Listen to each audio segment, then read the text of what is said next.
Oras mo na, 6:36 a.m. Iniulat ho ni Pangulong Bongbong Marcos na 7 na sa mga may warrant of arrest kaugnay ng flood control anomaly ang nasa kustodiya na ng mga otoridad. Sa kanyang social media page, sinabi ng Pangulo na 2 pa ang nakahandang sumuko, habang 7 ang nananatiling at large kabilang si Saldico. Nagbabala ang Pangulo sa mga natitira pa na dapat sumuko na rin kayo. Habang ang mga tumutulong na magtago, ang mga ito ay papanagutin daw ho sa batas. Ito na po sa mga individual na may warrant of arrest sa Sandigan Bayan kaugnay sa mga flood control anomalya ang nasa kustodya na ng ating mga otoridad. Isa naman sa kanila na inaresto ng NBI at 6 naman ay voluntaryong sumuko sa CIDG.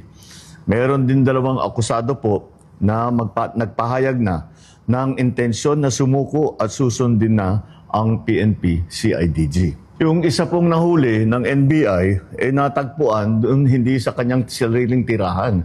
Kaya't mananagot din yung mga nagtatago sa kanila.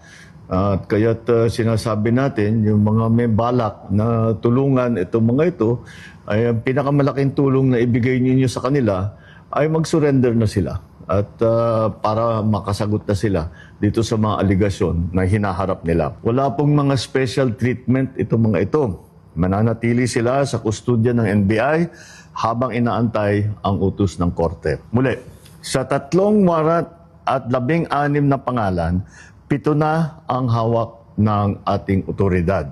2 susuko na. 7 ang mananatiling at large. At kasama na dyan si Saldico. Sa lahat ng natitirang akusado, ang aking payo sa inyo ay sumuko na kayo. Huwag nyo nang antayin na habul-habulin pa kayo. Mas maganda para sa sitwasyon ninyo na sumuko na kayo para maganda ang inyong pagsagot sa mga aligasyon na dinala kontra sa inyo. Sa mga nagtatangkang tumulong sa pagtatago, tandaan ninyo na kahit papaano mananagot din kayo kung kayo ay nagtatago ng isang fugitive from justice. Tuloy-tuloy po ito. Hindi kami titigil, hindi kami hihinto.